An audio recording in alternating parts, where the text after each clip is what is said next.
Welcome back. The Senate taking up 3 new nominations to President-elect Donald Trump's cabinet: Ben Carson for HUD Secretary, James Mattis for Defense, and Mike Pompeo for CIA Director. For the latter two, questions about Russia have been looming large. Following it all from Washington is ABC's Lana Zak.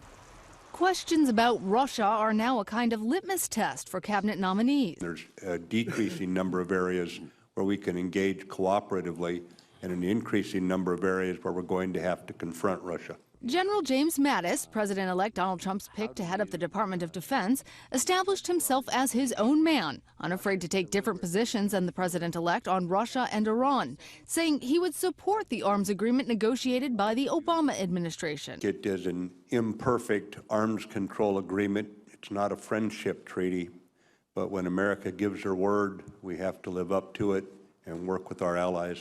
In the third whirlwind day of Senate confirmation hearings, questions about cabinet members' willingness to be independent of President Trump and support for U.S. intelligence have been at the forefront of questioning, especially for Congressman Mike Pompeo, Mr. Trump's pick to head the CIA. This was an aggressive action taken by the senior leadership inside of Russia, and America has an obligation, and the CIA has a part of that obligation, to protect that information. Meanwhile, Dr. Ben Carson laughed off suggestions that he lacks the experience to run the Department of Housing and Urban Development. There's an assumption that you can only do one thing, and that we have these very limited brains, and they're incapable of learning anything else.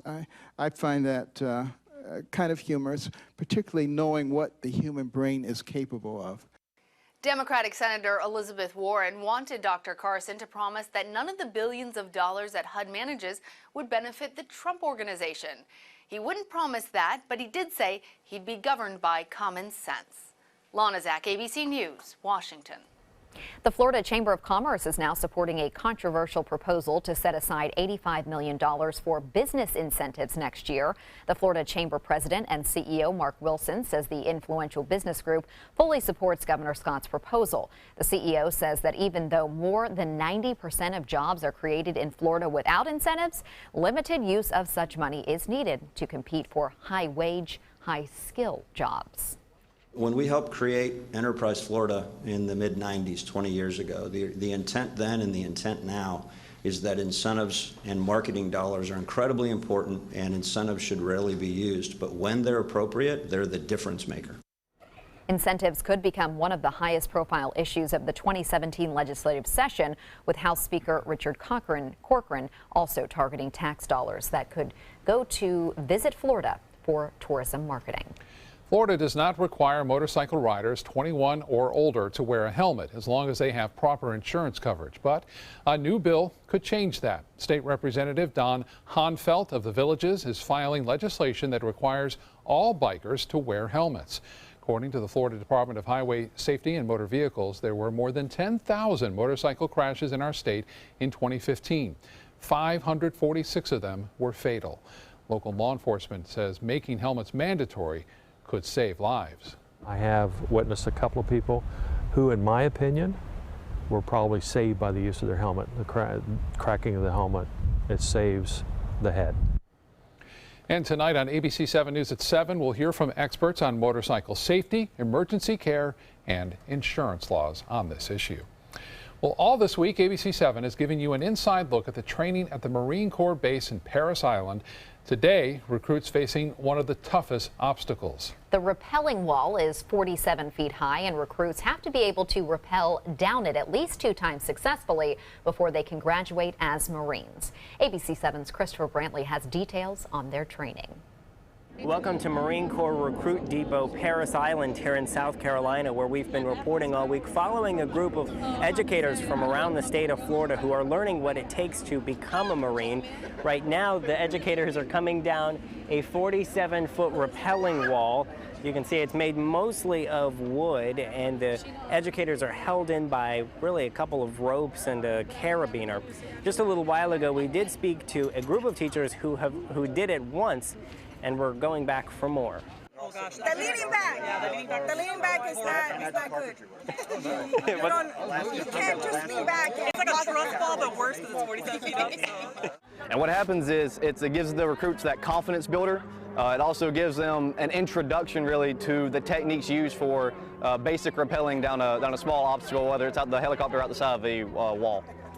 Now, once all of the educators have gone through the rappelling wall a couple times, we're going to be packing up and going next door to the gas chamber, which is exactly what it sounds like. I'm told it's a room that the recruits go in with gas masks on, and they pump some form of gas in there that I'm told makes your eyes water and your skin itch really badly.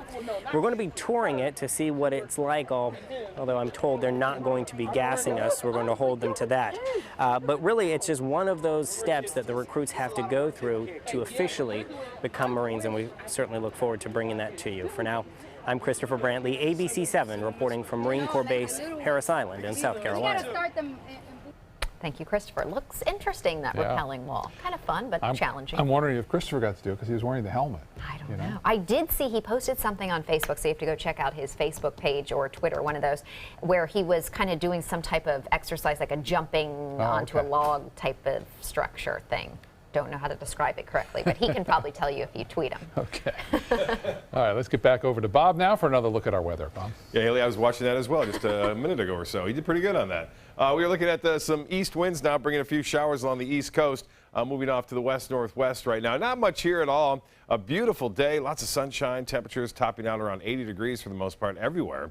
And satellite and radar confirming the generally fair conditions across most of the state, with the exception of those showers along the east coast.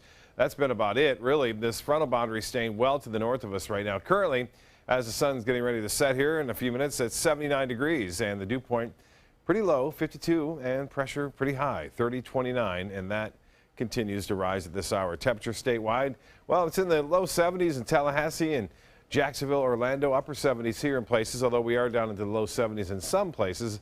Right now it's 80 in Bradenton, 80 in Mayaca City, and 80 in Northport, 75 in Sebring. We'll have more in the forecast in just a few minutes. Back to you. All right, Bob, thank you. An officer in Arizona finds himself in a life or death situation. And just when things start looking like he might not make it out alive, a civilian steps in to save his life. ABC's Maggie Rulli has more. Hello, officer down, officer down. An officer responding to a car crash on the highway, ambushed by an armed suspect, blindsided in the pitch dark of early morning. He's in real bad shape. Please send air support. The man who saved his life, Sorry, this is a civilian. a civilian driving past with his wife. Because I don't know that my trooper would be alive today without his assistance. The officer was responding to a call about a potential shooter on the highway when he came across an overturned vehicle. He began to secure the area around the crash when suddenly the suspect attacks him, shooting the officer at least once in the chest before then leaping on top of him. The suspect is getting the better of the trooper and is on top of him and striking the trooper's head on the pavement. The civilian driving past pulls over. The officer calls for help and the man grabs his personal gun, asking the attacker to stop before shooting and killing the suspect. He then picks up the police radio to call for help. In our worst hour, we may need your help, and this was today. Thank you. Thank you for the support. Thank you for the trust. The officer is in stable condition and expected to recover. The woman in the car accident has passed away. Authorities are now looking into what possible motive the suspect could have had for the attack. They're also questioning the civilian who stepped in about exactly what happened.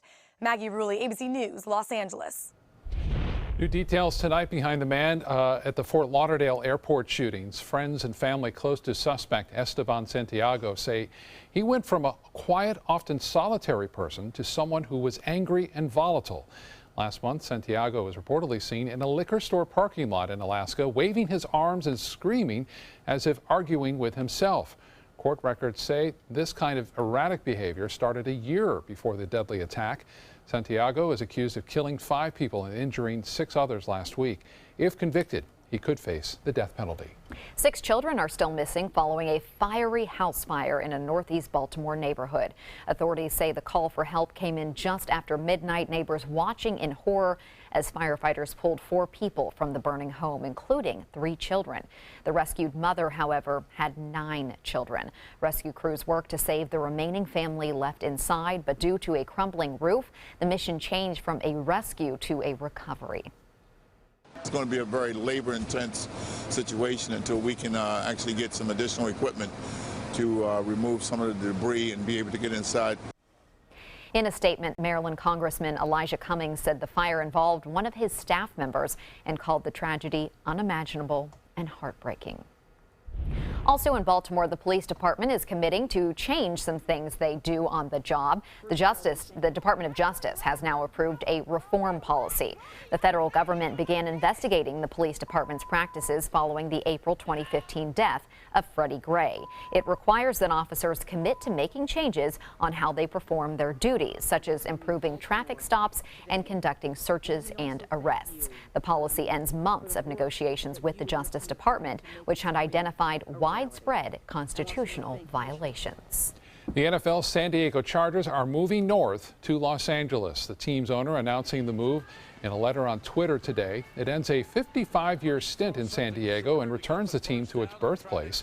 The Chargers will play next season in LA. The Chargers' decision to move comes less than 3 months after San Diego voters resoundingly rejected a team-sponsored measure asking for $1.15 billion in increased hotel taxes to help fund a new downtown stadium and convention center. Los Angeles Chargers, that's going to take some getting used to. Well, Okeechobee County Sheriff's deputies arrest a man in an animal abuse investigation. The investigation began after the man in a Ford pickup truck pulled up to animal control facility at the sheriff's office and then tossed a puppy over a 6-foot fence. The 6-month-old puppy needed surgery to repair her broken leg. The sheriff's office shared a photo of the possible suspect to the media, and days later, they had a man in custody. An update now on an abused dog that was found in Mayaca City and taken into the care of Dante's Den. The dog, nicknamed Bear, was found on the side of the road with swollen feet, bleeding eyes, and multiple illnesses in late December. Marcia Panucci with Dante's Den says that Bear is not responding as well as they had hoped.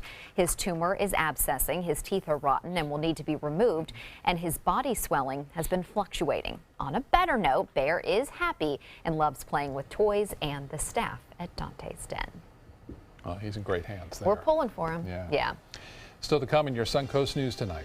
For one drug company, a generic version of the EpiPen will soon cost customers less. Where you can find the price cut coming up next. Tomorrow at 4 on Suncoast View. I'm Stephanie Roberts on Suncoast View. Comedian and star Tom Arnold stops by to talk about kids and career, plus Black Diamond Burlesque and Temple Sinai's Food Festival. Tomorrow at 4 on Suncoast View. Are you considering joint replacement or revision surgery? Consider this. Dr. Edward Stolarski has performed thousands of successful joint replacement procedures and trained surgeons from all over the world. Using advanced technologies, Dr. Stolarski is able to perform some of the most complex surgeries. I wish I knew about Dr. Stolarski much sooner. After the surgery, I don't have any pain. It's like I've got a 16-year-old hip. My name's Ed Stolarski. What I really do is I give people back their life. Schedule a consultation today. I heard about the Dotoli Cancer Center through friends of mine who had been treated here and were very pleased with the treatment. If there is prostate cancer, we at the Dotoli Cancer Center will find it using 3D color flow Doppler ultrasound. And that helped precisely identify where my cancer was. I can tell you that you will not find a finer, more professional team of clinicians anywhere in the world. Florida's last private island is a waterfront lifestyle like no other. This is Harbor Isle, just 5 minutes from the sugar sand beaches of Anna Maria Island. This sunsplash paradise invites you to enjoy natural adventures and all the recreation of a tropical resort. Island coach homes and waterfront condos are now available from the high 400s. Don't miss the Luxury by the Bay event, Saturday, January 21st from noon till 4 p.m. at Harbor Isle. Water ski show, luxury cars, wine tasting, model home tours, and more.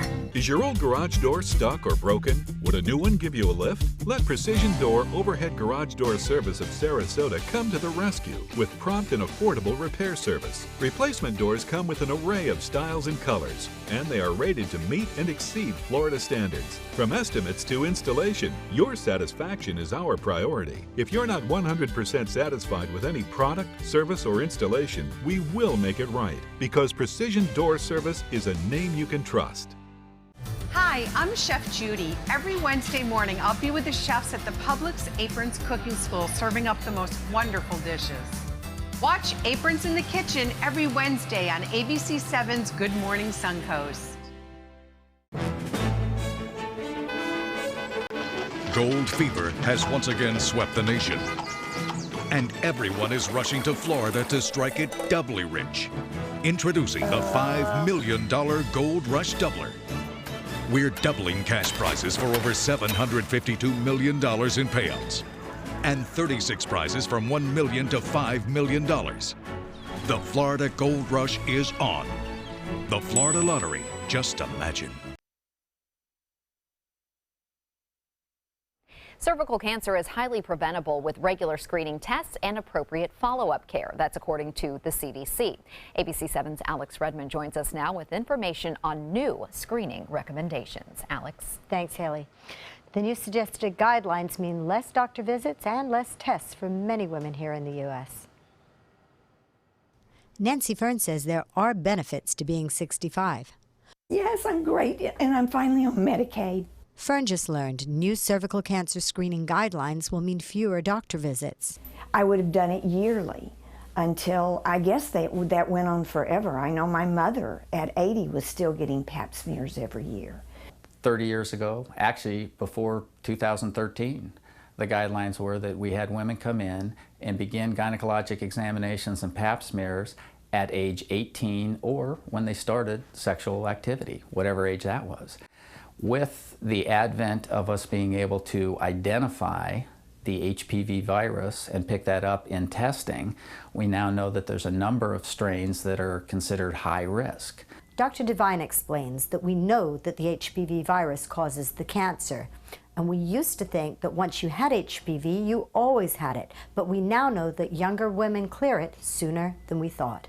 Now, recommendations are under age 21, no screening whatsoever, regardless of risk or exposure. 21 to 29, recommendations are pap smears every 3 years, checking just the cells. You don't have to check for HPV. For women over the age of 30 where the rise in cervical cancer is seen, says board-certified gynecologist Dr. John Devine, pap smear and HPV testing combined every 5 years are suggested, or cytology every 3 years up to age 65. After 65, if you've had 3 normal cytology or cell studies or 2 of the combined cell and HPV studies, you can stop screening. I never had abnormal pap smears. But for those of us who've had pap smears every year for our whole adult lives, it's going to decrease that amount of. Fern is one of the women who will no longer need to be screened. I'm definitely happy with this. And yet I feel like I'm still taken care of. We will post those screening guidelines for you at mysuncoast.com. You can just click on health. And Alex, what about some women out there who maybe feel differently and they're concerned about this less screening? They don't want to stop the screening. Right, absolutely. Some women out there are a little bit concerned, and what you need to do is have a conversation with your own doctor that knows you and can ease your fears or allow you to go ahead and get the tests if you really need them, if he feels you need them and you do. But it's a collaboration between you and your physician. Right. As always. Thank you, Alex. The CVS is saying it will cut the price of a generic version of the EpiPen allergy treatment. The drugstore chain says it will sell a 2-pack of a new generic that will be $109.99. That's down from a previous price of $200. This generic is made by Impax Laboratories. The drug company that manufactures the EpiPen came under fire last year after raising its price to more than $600 for a 2-pack. Now let's head over to Bob. Thanks, Haley. Another great shot from Anna Maria Island. I was out there today at the end of the pier, the city pier there. Beautiful day. You can see calm conditions, lots of sunshine. No clouds really this afternoon like we've had over the past couple of afternoons. A little drier air coming in from the east there, not as much moisture content in the lower levels of the atmosphere.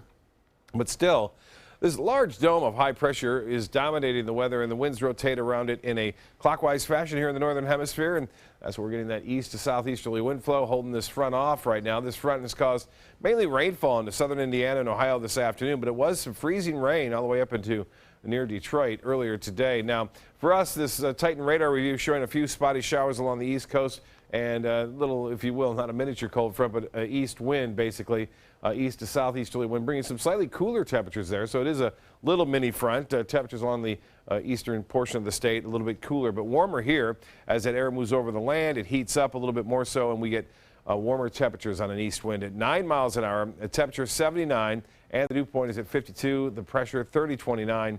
That's high. That continues to rise. The high today, well, there we are. Back in the 80s, we go 81 degrees, 10 degrees warmer than average, and 55 was the morning low. That, too, running high.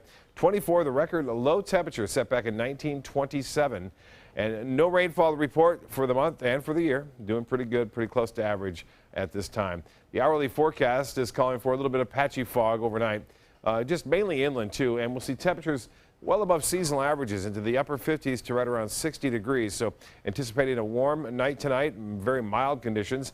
Temperatures all in the 70s now from the Panhandle down into the Keys. It's 76 in Key West, 78 in Miami, 73 in Orlando. Still 80 in Bradenton, Northport.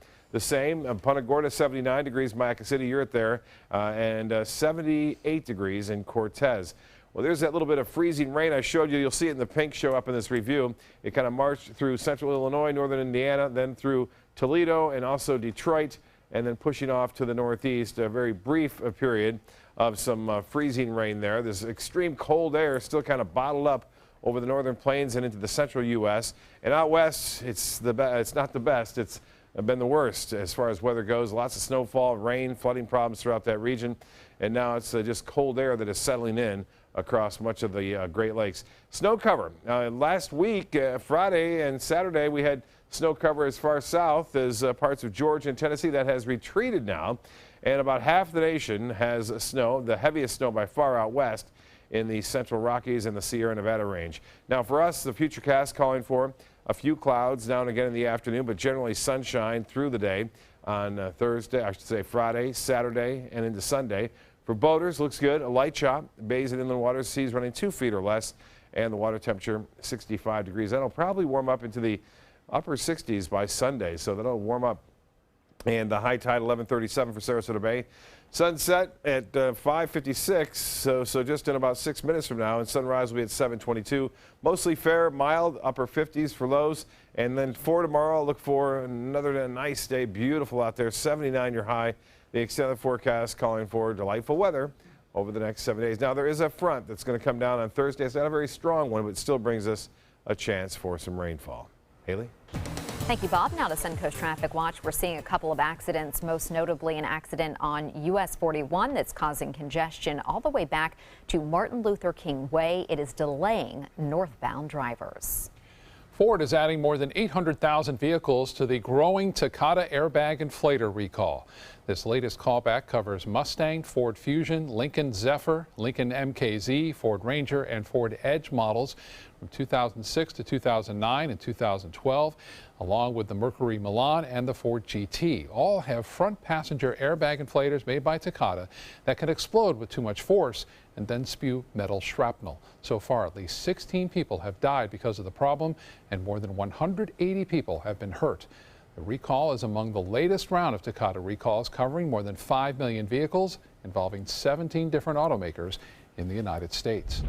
A high-ranking Volkswagen executive indicted in the company's emissions scandal is seeking release on bail despite objections by federal prosecutors. Oliver Schmidt was arrested on a visit to the U.S. from Germany as part of a federal case against Volkswagen for knowingly selling diesel vehicles that did not meet U.S. emission standards. Volkswagen has agreed to plead guilty on the criminal case and pay $4.3 billion in a penalty. Amazon plans to hire 100,000 people across the U.S. over the next 18 months. The online retailer says the jobs will be full-time with benefits. Many of these new jobs will be at fulfillment centers that are currently being built in a number of states, including Florida, California, and Texas. The hiring surge comes as traditional retailers cut jobs and close stores. Amazon, one of those retailers with the focus online, really doing better than a lot of the big box stores and some of the retail. Completely opposite story that we're seeing, in malls and other brick and mortar stores. Yeah, exactly. Amazing. Entertainment news is next. Stay with us. Come into a California Closet showroom to experience our quality materials and construction and collaborate with our designers to create the perfect custom solution for any room. Go to CaliforniaClosets.com to request a free design consultation and locate the showroom nearest to you. From meeting curious lemurs to feeding big cats and hosing down rhinos, there's never a dull moment. And sometimes these amazing animals chime in. Watch Animal Outtakes every week on ABC7. The official salon of ABC7.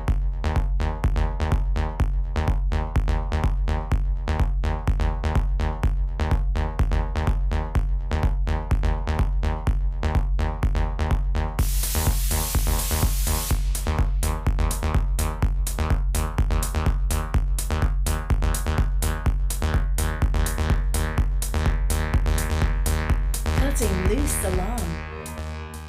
During the past 10 years, Tidewell Hospice volunteers have provided more than 1 million hours of service. They sit with patients, giving caregivers a break. They work in offices. They take their furry friends on pet therapy visits. They even clown around. Every task performed by a volunteer makes a difference in the lives of our patients and their families. Join Tidewell's volunteer team. They're truly 1 in a million. Tidewell Hospice. It's more than you think. Come meet the artists and enjoy their creations at the Sarasota Fine Art Festival. Over 100 artists and thousands of works of contemporary art in photography, glass, sculpture, jewelry, and much more. The 5th Annual Sarasota Fine Art Festival, Saturday and Sunday, January 14th and 15th on Main Street between Osprey and Orange Avenues in downtown Sarasota. Bring your love and appreciation of art to the Sarasota Fine Art Festival. For more information, visit ParagonArtEvents.com. Flooring Depot has been serving Sarasota and Manatee counties for over 20 years with the best products and installation. Flooring Depot offers carpet, tile, hardwood, and more. Before you buy, give us a try. Stop by our showroom or visit us on the web at bestvaluecarpet.com. What to do when your heating or air conditioning needs service or, heaven forbid, replacement? Call Air Now today. We've been serving Sarasota and Manatee counties since 1946. We offer $49.95 tune-ups, lease or finance options, and remember, service today or it's free. There's never been a better time to call California Closets. Now, during our Winter White event, save up to 20% when you upgrade to an Italian-inspired wood grain finish. Contact us for your free design consultation today. Visit our showroom or online at CaliforniaClosets.com.